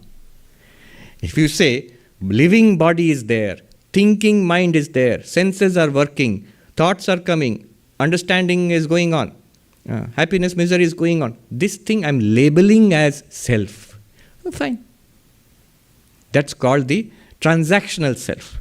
But there's no ultimate self there. There's no eternal self there. There is no one I who has gone from lifetime to lifetime. No. Not even from moment to moment. The Buddhists think of momentary existence. This is real, disappears, another one comes up. There's no eternal Atma persisting across these changes. So even the shape of the parts is not the chariot. So 7 options. All of them, if you examine them and connect them to self and body-mind, you will find there's no way a self, an Atman, could exist in this body-mind. could have any relation with this body-mind. No way you could understand this body-mind which makes sense as an Atma. Okay, very quickly. We have seen what the Advaitin says. I'll quickly say what, from an Advaitic perspective. Advaita has a very good answer to this. Advaita says, first of all, body-mind is not the Atma. The first one, is body-mind Atma? Literally, the first option is, chariot is the parts. Body-mind is Atma. And Chandrakirti shows it's not possible, and as non-dualists, we completely agree, and all other Hindu schools also agree, because they want to show Atma separately. Second, Atma is separate from body-mind, and Chandrakirti shows it cannot be so. There is no chariot apart from the parts. Similarly, there is no Atma apart from body-mind. And all the arguments that the Hindus show, the dualists show, they can be faulted, because you really cannot show them separately. A limited self, Atma, cannot be demonstrated apart from one body-mind. As Vivekananda also says, in logic you can say, I am the continuous witness of all the changes. Show me in practice. Has anyone, this is his words, has anyone been able to show them in practice separately? No. Here the Advaitin says that we don't actually intend to say that. We say that, we are saying that you are not the body-mind. To demonstrate that, we show that you are the witness of the body-mind, but we don't want to say that there is a separate witness of body-mind, each body-mind has a separate witness. No, that's not Advaita Vedanta, that's actually Sankhya. We do this in order to say Dehatmavada, in order to cut at the root of identification with body-mind. We have a natural tendency to cling to the body-mind, and in order to show that, we show that you cannot be the body-mind, that much only. Then what do you want to say? What is the non-dualist response? How do you want to establish the Atman? The non-dualist response is very interesting, and it's not covered by the sevenfold reasoning of Chandrakirti. One example will make it very clear. Gold and ornaments, one which I use. You have bracelets, you have necklaces, you have rings, and they're all made of gold. Somebody comes and tells you that the reality is gold. The reality is not actually a bracelet or a bracelet, ring, necklace. They are names. They are particular forms. They are uses. Bracelet looks like this. You put it on your wrist. Necklace looks like this. You put it on your neck. Ring looks like this. You put it on your finger. So the names are different. Forms are different. Use is different. But the material, the reality of all of them is gold. That's the gold and ornament example which Advaita favors. Now, applied to the sevenfold reasoning, you will see immediately what it means. Is gold the same as the necklace? No. Point one. Gold is not the same as the necklace. Gold can be the ring also. Gold can be the bracelet also. Gold can be something else. Then second, is gold something apart from the ornaments? No. That is the beauty of it. When you say gold is something different from the ornaments, what the Advaitin means is not that gold is another type of ornament. It is a separate reality. Separate reality, immediately we think that, so there is a body, mind, Atma. Advaita says not like that. You can never say necklace, bracelet, ring, gold. You can't do that. It's not a separate ornament. But is it separate? In a very deep sense, certainly. Because it is the reality which appears as necklace, bracelet, ring. You, the one limitless consciousness, are the reality which appears as the waker and your waking world, as the dreamer and your dream world, as the deep sleeper and the blankness of deep sleep. We are not saying the waker is somebody separate from the entire waking world and body-mind. No. The waker and the waking world, including body-mind, they appear in one awareness, one limitless awareness. And Chandrakirti says, so you are saying that the Atman is the basis, the ground. It contains body-mind. No. Again, it's not that gold is like a bowl in which a necklace has been put. It's not like that. It's not like that. Swami Vivekananda himself says how Advaita settles this problem. He says not that there is a rope in which there is a snake. It is the rope alone which is mistaken to be the snake. It is the gold alone which is taken as the necklace. It's not that gold is a separate thing in which a necklace has been put. That option also is rejected. So it's not like that. It doesn't fall in that category, the fourth category. The opposite also Is there a gold in the necklace, in the bracelet, in the ring? Like you said, there is a chariot in the parts. Is there Atma in the body mind? You might say, if that inadvertently we might agree, yes, there is gold in the necklace. But that's not true. It's not that there is a necklace in which some gold has been put. It's not that there is a wave in which some water has been put. It is the gold alone with a particular name, form and function, which is a necklace. Another name, form and function, which is the bracelet. It is the water alone which appears as wave. Small, big, foam, drops of water, tsunami waves, all are that water only. It's not that water is something in which wave has been put, or a wave is something in which water has been put. So those are the third and fourth options in the chariot example, sevenfold reasoning. Is Atma, pure consciousness, Brahman, the possessor of body-mind? Again, use the gold and necklace example. Is gold the possessor of a necklace? Does gold go around wearing a necklace? No. They are not two separate entities. Again, you see that example answers the question. So, is the chariot just the parts, the collection of the parts? There's no chariot which is a collection of the parts. Is the Atma the collection of all of this together? Put all of them together is called Atma. All the necklaces together, necklaces and bracelet and ring together, is it called gold? No. Gold can exist without, you melt all of them. Destroy all the necklaces, just melt them down to still be gold. Change them into tiaras or whatever, still be gold. So gold is not a collection of the golden ornaments. And finally, it's the shape, more so. And gold is not the shape of a necklace or a shape of a bracelet. It's not a form, not a particular form which is called gold. No more than a chariot is a particular shape emerging out of parts. So the sevenfold reasoning, it is effective against the individual self which is put forth by the dualists, and it's difficult to answer. So this is one of the most sophisticated attacks of the Mahayana Buddhists against the concept of a Atma. But the Advaitic idea of self, the philosophy of self, Atma, slips through this net. I wrote that it slips through Chandrakirti's net. What actually Chandrakirti would have made of this, we don't know, because he never got a chance to engage with the non-dualists, with the Advaitins. But one can see how amazingly similar the Madhyamaka Buddhism of Tibet, of Indo-Tibetan Buddhism, and Advaita Vedanta, they're very similar, often using same language. It's like they're not exactly the same, but they use like mirror images. One states the same truth negatively, the other one, the Advaitins, try to state the same truth positively. The danger of each is this. If you try to state it negatively, the danger is that you will be taken for a nihilist, that you are ultimately saying nothing exists. It's unfair, because Nagarjuna himself has said, we are not asadvadins, that we are not saying that nothing exists. Those who misunderstand emptiness in this way, he says, Yatha sarpo durgrihita. This is a quotation from Nagarjuna, Mula Madhyamaka Karika. As a serpent falsely held. If you hold a serpent in the wrong end, you're going to get bitten. If you misunderstand emptiness as nothing, you're going to get bitten. You will not attain liberation or nirvana. The problem of misunderstanding emptiness is that you end up with nihilism, nothing. The problem of misunderstanding Advaita, non-dual Vedanta, is that you end up with something. You think that Brahman is a thing, Atman is a thing. It's not a thing. It's more real. Then it's nothing. No, it's not nothing either.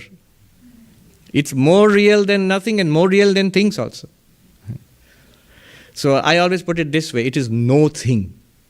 No thing. And this is something acceptable to both sides. If you say Atman, Brahman is no thing, what do I mean by that? It's not an object. To them, if you say it's no thing, then they will understand that it's not. You're not talking about an eternal reality. You're not talking about nothing. You are not talking about interdependent existence of the transactional reality, what Nagarjuna called Samritti Satyam.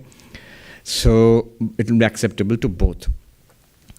Swami Sarvapriyananda ji, in his biography of Sri Ramakrishna, the great master, he says, What the Buddhists call emptiness, we call fullness. He says what they call shunyam, we call it purnam. Would the Buddhists agree? One book, remarkable book, was suggested by a Buddhist scholar and practitioner recently, which I got, Progressive Stages of Meditation on Emptiness. Progressive Stages of Meditation on Emptiness, by a modern Tibetan Lama who has written this. He just, a tiny book, he sums up the entire range of Buddhist teaching in 5 stages of understanding, deeper and deeper understandings of emptiness. First understanding is the Theravada understanding, that there is a mass of change outside. There's a mass of change in the body and the mind. Here there is no self. That is the emptiness of the self. First stage of understanding. Then he teaches how you meditate on that, what are the benefits of that. Second stage of understanding, the mind-only school, Yogachara Vijnanavada, who says, no, there is no mass of change outside. It's all in the mind. The mind is a series of changes, and in that appears a changing external world. There is really no external world at all. It's all in the mind. It's a series of changes, and and creates an illusion of a continuous self. Mind-only school, Chitta Matra, mind-only, or Vijnanavada. And these are different names. Yogachara Vijnanavada, very ancient school, going back nearly to Vasubandhu, 1600, 1700 years. That's the second stage of emptiness. There's no world also. It's an appearance in the mind. Third stage of emptiness, there's no mind also. That is the Madhyamaka school, the emptiness school. World is empty, mind is empty. How do you understand that? Remember the 2 sheaves of hay leaning on each other. Remove one, the other one also will fall. Then what's real? Won't say. Keep quiet. If you say it, you're wrong. Like Nagarjuna said, if you say something and cut it down, remember the 4-fold logic. What will you say? You will say either it is wrong, it's not wrong, it is and is not wrong, neither is nor is not wrong. So all those things he will prove wrong. So the emptiness school says neither there is a real world, a mind which imagines a world, nor there is an external world. So emptiness of world and the emptiness of the self, of the mind. And then among the Madhyamaka, emptiness school, there are 2 varieties. And these varieties developed in Tibet actually. They say that it was in India, but they generally developed it in Tibet. One is called Swatantrika Madhyamaka, another one is called Prasangika Madhyamaka. The independent argument school and the consequentialist school. I will not go into that. It's a huge, huge debate. The books and books have been written on it. And the Tibetans spent some 500 years fighting over it. So it's a huge subject. But basically, the first school says emptiness of the world, emptiness of the self. The last one, the Prasangika Madhyamaka, 4th school of emptiness, they say that emptiness is also empty. Don't take shunyata as an reality. I'm just saying this one thing, but it's too complex to say. But that Prasangika Madhyamaka is the final school of Buddhist Tibetan thought, which is prevalent now. That's what, if you go to learn Buddhist philosophy from the Dalai Lama and his teachers, and the teachers there, they will teach you Prasangika Madhyamaka. In fact, in Tibet, one way of cutting you down is to accuse you of being a Swatantrika Madhyamaka, the independent argument, middle path, emptiness school. All right. So, what remains? The last stage, 5th one, what this Lama calls Mahamadhyamaka, the great middle path. It's called the Shentong. It's something that was suppressed. The books were burned, the monasteries were destroyed and converted into the consequentialist school. So there's some history behind it. But whatever survives, if you look at it, what do they say? Yes, everything's empty, fine. Emptiness of emptiness also.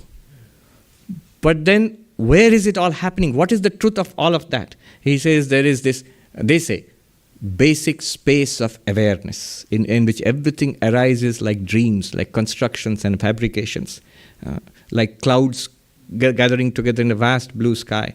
In this, we use these terms, in the clear light of the void, all of samsara and nirvana are arising and falling together.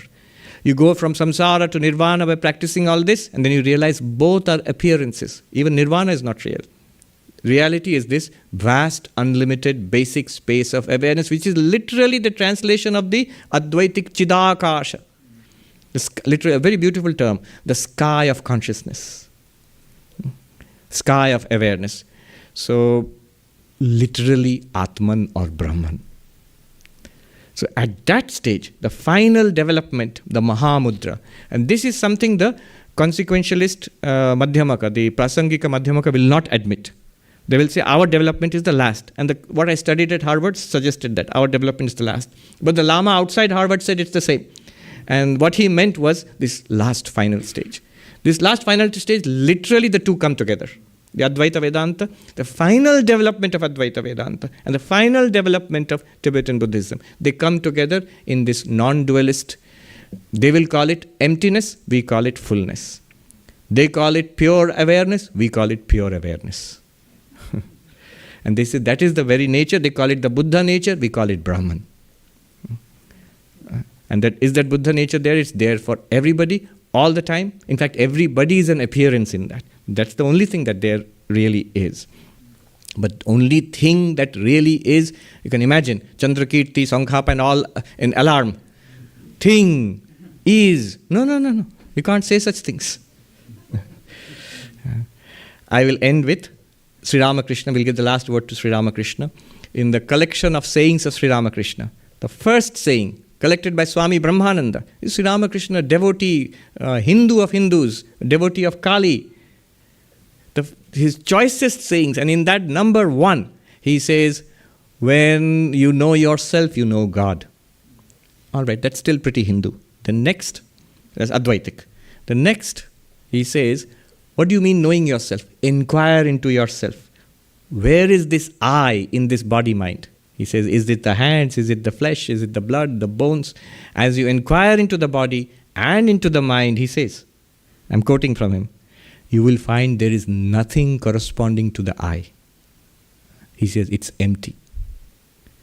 This is Tibetan Buddhist, not even Nagarjuna's language. This is the language of Chandrakirti, of Tsongkhapa and others. It is empty. He says it's like peeling an onion. You peel it, and you think you'll come to an essence. And that would be the Hindu thinking. You peel off physical, vital, mental, intellectual, and the causal body, you come to Atma. No. He says you keep peeling, you find nothing. And if he stops at that point, he would be perfectly acceptable as the next Tsongkhapa, I think. But then he adds one more thing. He says, what remains is consciousness, Atma. That's where it comes together again. Somebody in the presence of Sri Ramakrishna said, Buddha was literally the word is Nastik, atheist, who did not accept the ultimate reality. And Sri Ramakrishna said in Bengali, Nastik keno hote jabe go, mukhe bolte parini. Why should he be an atheist? Atheist is too narrow a term, who does not accept that there is an ultimate reality. Nastik literally means one who doesn't accept the Vedas, and that is true. Buddha did deny at least the ritualistic portion of the Vedas. But Sri Ramakrishna says, why should he be a Nastik? Why should he be an atheist? He could not express what he found in language. And then he says something which is startling. Osti nastir majhe shai thik thik. That means where it is between is not and is, between eternalism and between nihilism, the middle path between that is precisely it. Today, after listening to the Tibetan Lamas and Professor Garfield and reading enormous amounts of handouts, I can say the same thing. How did Sri Ramakrishna say this? Because of all the things he was exposed to, he was never exposed to Tibetan Buddhism. If he had said it is beyond existence and non-existence, beyond, that's a very Hindu language. Gita says this, nasat nasaduchyate. The Brahman is not that something which is manifest or something which is unmanifest. Beyond the manifest and the unmanifest is Brahman. Krishna says this to Arjuna in the Gita. But between, that language of between eternalism and nihilism, between asti and nasti, that between language is peculiarly Buddhist, and that also peculiarly Tibetan Buddhist. So, yes. So at that point, we will leave it. And I think, so this is sort of in sum of what we studied and what I went through and what I feel is my conclusion. And I think we can't look to the ancients for a conclusion because Shankara and Chandrakirti did not meet. And Tsongkhapa did not meet Madhusudan Saraswati and others. We have to do that groundwork. A few traditional Advaitins would agree with this. Many would not. Many Tibetan Lamas would not agree with it. But if you ask Tibetan Lamas of their view of Advaita Vedanta, I mean, that Lama said it's the same, but scholarly view, they would say, no, it's a kind of eternalism. They say there is something called Atma, Brahman, separate from everything which exists. But if you look deeply, that's not what we are saying. This reality, the very nature of this reality is Brahman. They will say samsara and nirvana are the same. Finally, we also agree. Gaudapada says, there is no cessation, no origination. No bondage, no liberation. No one making an effort for liberation and no one who is liberated. This is the final truth. Nagarjuna would give 100% marks to that. They would shake hands. Let me do a peace chant. Om Shanti Shanti Shanti Hari Om Tat Sat Shri Ram Krishna Arpanamastu. Salutations to Sri Ramakrishna, Holy Mother Ma Sharada, Swami Vivekananda, Bhagavan Buddha, and the great Acharyas, Nagarjuna and Chandrakirti and Tsongkhapa and Shankara and others, so that they may bless us with that vision, with that intuitive insight which liberates us from suffering, from samsara, which liberates us from samsara into nirvana, and from which perspective we can see that both samsara and nirvana are appearances in the reality that we are, our own inner reality. Good.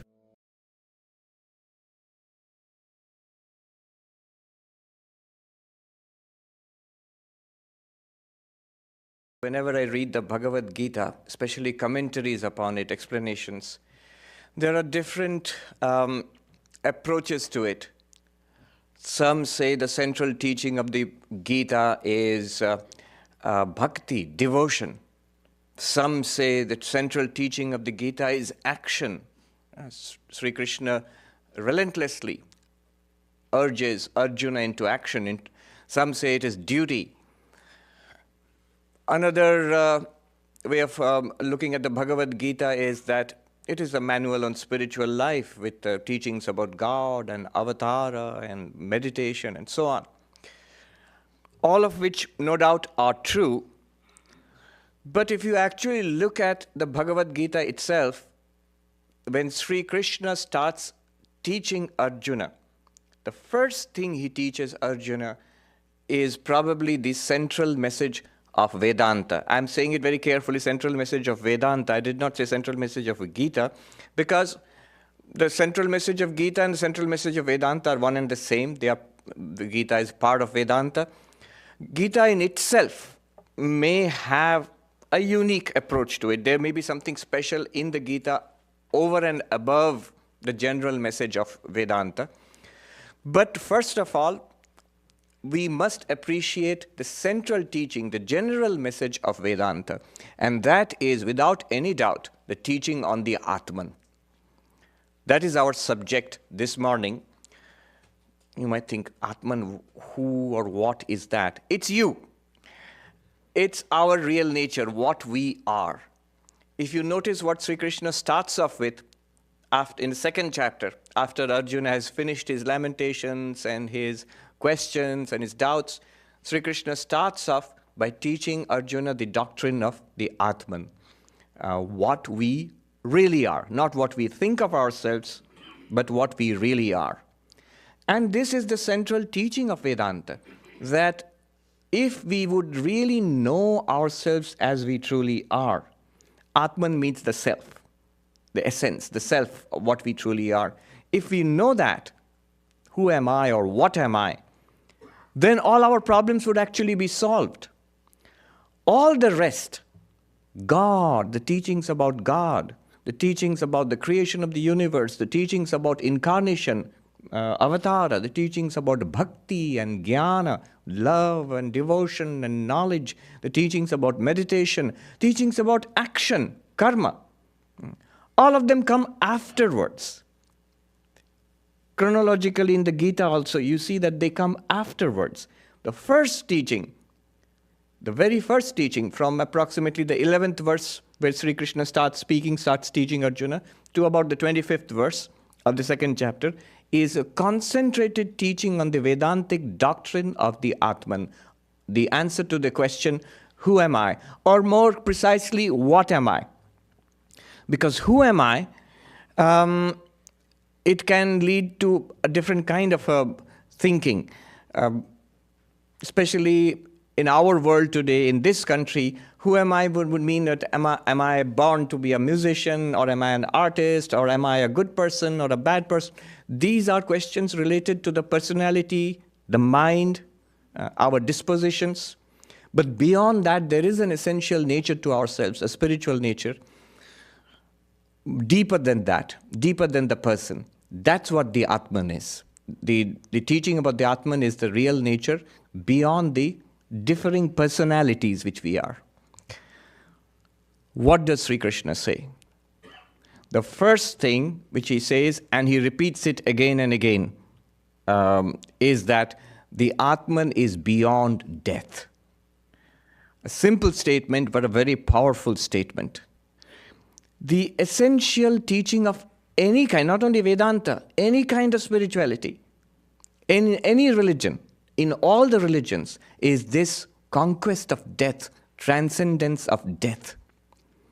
If death of the body is the end of us, there's nothing more left over, then there's no religion actually. That's the end of religion. There can be no point to any kind of religion if there is no existence after death. So this transcendence of death, that is the first teaching about the Atman which Sri Krishna gives. Swami Vivekananda, when he came to this country more than 100 years ago, one of the verses he loved quoting, chanting the original Sanskrit and then translating for the benefit of his audiences here in the United States, was this: the immortality of the Atman. It goes like this. It's a very famous mantra from the Upanishads. Shrinvantu vishve amritasya putraha aye dhamani divyani tastu vedaham purusham mahantam aditya varnam tamasah parastat tameva viditva ati mrityumeti nanyah pantha vidyate ayanaya. Beautiful verse. What does it mean? Shrinvantu vishve amritasya putraha. Listen, ye children of immortal bliss. The very first line is striking. We think of ourselves, the first truth that we think of ourselves is that we are mortal. We are fated to die. Theists and atheists, people who are believers and non-believers, everybody dies. All those we have known in the past, grandparents and parents, maybe they are dead. And all are passing out of this world, and so will we one day. So death is the fundamental truth. We don't like dwelling upon it. It's an unpleasant truth to dwell upon, but it's a truth nobody can deny. In fact, I mentioned this book earlier, The Denial of Death, Ernst Becker, who won a Pulitzer Prize for it. He got the prize, I think, just before he died. Okay, morbid humor, but no, it's very touching. Actually, he was interviewed by a very well-known journalist from Science magazine or something. He was already on his deathbed, and he talked about the denial of death, how we tend to resist this idea that we are going to die. And it's a pretty morbid book. I mean, I'm not recommending it as reading, but it's pretty deep also. It shows that most of the things which we do in life, he calls them immortality projects, including religion, children, grandchildren, founding companies, businesses, writing books, including The Denial of Death, and so on and so forth. All of these activities, charities, all of these activities are basically denial of death. He calls them immortality projects. So it haunts us. Even when we do not think about it directly. We don't like to think about it directly. And here is the first line of this mantra, Amritasya putraha, children of immortal bliss. It says that we are immortal. We are not mortal, though our bodies be mortal. And he says that this truth is not known to everybody. He says, Aye dhamani divyani tastu. If there are gods in higher heavens, then you listen to this truth too, which I'm teaching you because you do not know about it. What is this truth? Vedaham purusham mahantam. I have realized that infinite being. There is a reality, an infinite reality. What is it like? Aditya Varnam, blazing forth with the light like the sun. Not a material light like this light or the light like the sun also. A light, the light of awareness, of consciousness. Aditya Varnam. Tamasah parastat. Forever beyond darkness. Forever beyond the darkness of death, of disease, of limitation, beyond all darkness, beyond the darkness of human limitation and suffering. Tamasah parastat. I was reading this book, A Mathematician's Apology, Hardy, G.H. Hardy. A friend of mine who's a monk and a mathematician had recommended it strongly. You know, Hardy is the one who collaborated with Ramanujam. So in his book, he starts off that one of the great motivations for doing mathematics is, he quotes from a beautiful poem, that now on this level sand between land and between sea and land, what shall I build against the falling of the night? What shall I make against the falling? Falling of the night is death. It's coming. So what shall I build? And it's a very evocative thing. Whatever you're building on sand also is built in sand. It'll go away one day. Tamasah parastat. He says, against the falling of the light, there is something, against the falling of the night, he says, there is something beyond darkness. This thing which he has realized, he says, is beyond darkness, is beyond the falling of the night. There's this famous poem, do not go gentle into the, Dylan Thomas, into the night, rage against the dying of the light. I've forgotten the exact poem. It's worth understanding what he's trying to say and what is the response of Vedanta to that. We'll see. In fact, Krishna's teaching about the Atman here is a direct response to that. Tamasah parastat, beyond darkness, there is a reality. And what happens if you realize this reality, if you find this reality? Tameva viditva ati mrityumeti. By realizing that, one transcends death. Any other way? Can we have genetic engineering or something like that to transcend death? Nanyah pantha vidyate ayanaya. There is no other way. There is no other way. Every way, science or medicine or entertainment, it solves our problems for a while. And one type of problem. But they are replaced by other problems. Or the same problems come back with redoubled force a little later. So there is something which you realize which is beyond death, and if you realize that, you go beyond death. One might, if you think closely and read between the lines, if there is such a thing, and I realize it, I find it, I see it, I experience it, that is beyond death. If that is beyond death, by experiencing it, how do I go beyond death? Do you see the question? There is something. Which wonderful that it is something extraordinary, call it God or Brahman or whatever, and it is immortal, it does not die, it's beyond suffering and death. How nice. But how does that help me? It says that by realizing that you go beyond death, it can only mean one thing. Do you know what it is? That realizing that means realizing that is I. Aham Brahmasmi. That immortal reality is my reality. Since it is my reality, then I go beyond death. Did you catch that?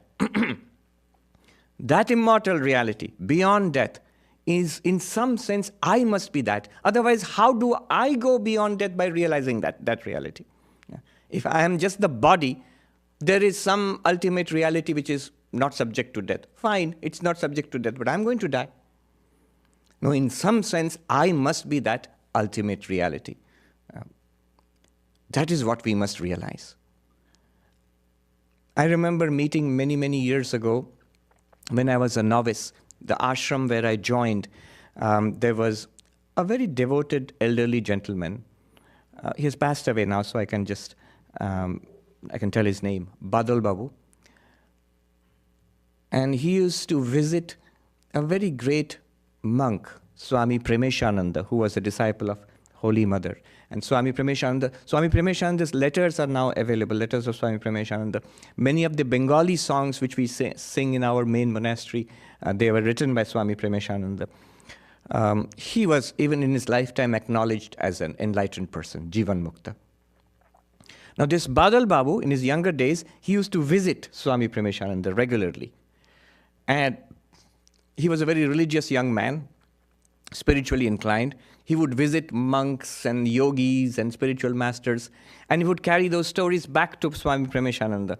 And he would say, you know, Swami, I met this other Swami or this other yogi, and he has done such meditation, or he has realized that, or had that vision, this realization, and so on. Wonderful, inspiring stories.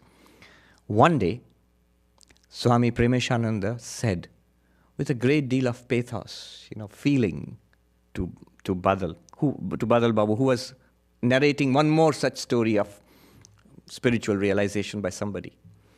He said, my dear boy, if the whole world were to turn into Ramakrishna, everybody is Sri Ramakrishna, an incarnation of God, ultimately what good is it to you or me? Whole world, they all become spiritual giants, but we remain the same. Ultimately, say at the point of death, after knowing all these wonderful people, and let it all be true, let them all have attained such spiritual heights, but you have not attained anything, I have not attained anything, then what good is it to me or you? In Bengali, he said, those who understand Bengali, you'll catch the flavor of it. He said, Ore Badla, jodi shara jagottai Ramkrishna hoye jay, tate tori baki, amari baki. If everybody is transformed not into a yogi, into Sri Ramakrishna, into an avatar, so what? For me, it's great for them, but what about us? We must realize this as I am that reality. And this is what Sri Krishna first tells. The first thing he tells Arjuna is, there is a reality, your reality, which is beyond death. He starts off by saying that there never was a time when you were not there, or I was not there, or these assembled kings and warriors were not there. Remember, it is the Kurukshetra, the battlefield. And there will never be a time when you will not be there, when you will not exist. There will never be a time when I will not exist. There will never be a time when these assembled kings and warriors will not exist. This is the opposite of our intuitive feeling about ourselves. What is our feeling about ourselves? That there was a time when I was not there. Clearly, before I was born, before this body was born, I was not there. This world was there, but I was not there in this world. And clearly there will come a time, I feel very strongly, when I will not be there. The world will go on, but I will not be there. We will not be there. We feel that. And here Krishna says straight away, just the opposite. There never was a time when you were not there. You were there. And there will never be a time when you will not be there. You will be there. He uses multiple negatives. Yeah. Even there never was a time when you were not there. There never will be a time when you will not be there. Which means Nityam, eternal. The soul, the Atman, is eternal. In Vedanta, they love using philosophical, logical language. They have a term for anterior absence, they call it. That means absence before our birth, before we were there. So that is called pragabhava. See, a pot, before it's created, it was not there. So there was the absence of the pot before the creation of the pot. So our absence was there. My absence was there before my birth. It's called pragabhava. And after my death, there will be my absence. I will not be there in this world. They have a term for that. It's called dhvamsa bhava. The abhava means absence. Dhvamsa means destruction. The absence after destruction. You destroy the pot is not there anymore. So there's an absence before birth, and there's an absence after birth, after death. There's an absence after death. Now they say, the way they put it is, Sri Krishna is saying that the Atman is devoid of both types of absence. Pragabhava, dhvamsa bhava, rahita atma. Atma is devoid of the absence prior to birth, devoid of absence after the death of the body. The birth and death of the body are not related to the Atman's presence or absence. The Atman is ever present. The body was absent before its birth. The body is absent after its death, but not the Atman, not you. So this is the teaching about the eternality of the Atman. Sri Krishna emphasizes it again and again and again. He says, then what is birth and death? He minimizes its impact. He says, yes, it is an event which you experience and which we experience, but because we experience it, we must be there to experience it. We are not created by that experience. We are not destroyed by that experience. Neither created by the experience of birth, nor destroyed by the experience of death. And he uses a very beautiful example, that of Kaumaram, Yauvanam, Jara, childhood, youth, and old age. Just as the body goes through transitions, it changes tremendously. And I experience the changes of what? Of the body. Where is childhood? It's in the body. It's the body which is a little boy or a girl, or a teenager. It changes so much. And then it changes into youth. You come into youth and full bloom of youth and health and the peak of our powers. That is change of the body. And you experience it. And the body then matures and begins to decline. And we experience it. And you say, oh boy, do we experience it. Aches here, aches there.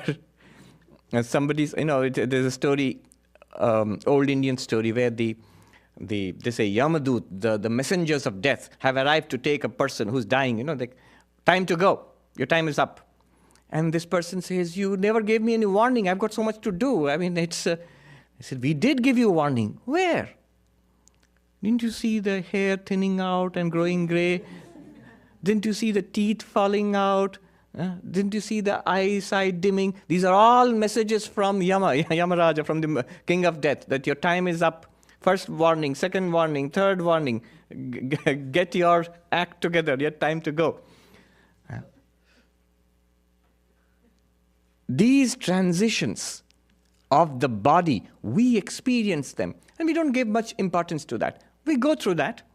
And ups and downs, we struggle with that. But notice, there are huge differences in the body. And yet, you're the same person. You say, I was in that child's body. I was the one who experienced the teenager's body. I was the one who experienced the young person's body. Now I experience myself in an old person's body, and so on. In the same way, just as you experience them and you take it as normal and nothing extraordinary, Krishna says, the wise one is not disturbed by the birth or the death of the body. By the death, especially, he says, dehantara prapti, by the death of the body, is not experienced, is not disturbed by that. In the main monastery in Belur Math, when a senior monk passes away, and the body, we have the permission from the municipality to cremate the body ourselves, so we do that. And it's a very interesting event, and that it's usually late in the night after the main monastery is closed and people have gone. And we sit throughout the night, the cremation pyre and the body is burning, and there are songs, devotional songs, and people are meditating. It's not a sad occasion. I was taught when I was a young novice that why are you sad when you see a beloved elder Swami passing away. Think about it. This person led a holy life all life long, and this is a culmination of it. It's glorious. It's good. So one of the songs they sing is Maron ki bhoy dekhao more. O death, what fear dost thou hold for me? What fear do you show me? I have no fear of you. Exactly the verse from the Gita. I was a child. I'm a young person now. In 2 days, I shall be an old person. And after that, the body shall go. And one day, there will be a new birth and a new body. Death is a transition. Death is not an end or a full stop, a comma at best, or a hyphen. The Bengali words are Shishu chilam juba hoyechi, dudin pore briddho hobo, deher nashe dehantar. That means at the end, at the destruction of the body, a new body is attained. What fear does death hold for me? It's a transition. That's what Krishna says. Sri Krishna. In Vedantic terms, what happens exactly is this. Vedanta, when you analyze ourselves, we have a physical body here, what is called the gross body, sthula sharira. And in that, we have a subtle body, sukshma sharira. You'll say, what proof? Nobody asks for what is the proof of a physical body, because everybody sees it, everybody feels it, it's a public fact. But what is the proof of a subtle body? Exactly like that. You experience it. Right now, you're experiencing it. Thoughts, feelings, ideas, memories, desires. So all of these are parts of what is called the subtle body. And there's something more beyond that called the causal body. We will not go into that. In Sanskrit, sthula sharira, gross body, sukshma sharira, subtle body, karana sharira, causal body. They are all bodies. That's not you. Beyond that or underneath that lies the Atman. And this is a very analytic way of looking. Analytic means dividing it analytically to understand it. What are we trying to understand? What happens at death? At death, it is the physical body, the gross body, which falls apart, which dies. Literally, we see it. You burn it or bury it or whatever. But Vedanta holds, in fact, I will say any religious philosophy holds, any religion in the world will say that this subtle body is the one which continues. And science cannot deny it on 2 counts. Why? First of all, where is the proof that the subtle body is gone? Right now, when I talk to you and you listen to me and you talk with me, I'm actually interacting not just with the physical body, I'm interacting with the person in that body. That's the feeling we get. We are not just interacting with bodies, we are interacting with a person embodied. Now, when the body dies, how do you know that the person is dead? Where is the proof? There's no response, obviously, because the body is dead. If the counter is shut, then how can you talk with the official who is behind the counter? You can't see that person. That person can't talk with you. The counter is shut. The windows have been pulled down. The body is dead. How? It would not be possible, even if that person was still there, it would not be possible for that person to communicate with you. Where is the proof that that person is gone? There's no clear indication that the person is gone. The second reason why science cannot object to this is science has not yet given us the link between the subtle body and the physical body.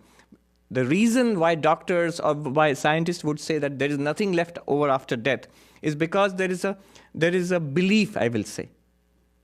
There is a belief, a dogma, a scientific dogma, that somehow this mind, what we call the mind and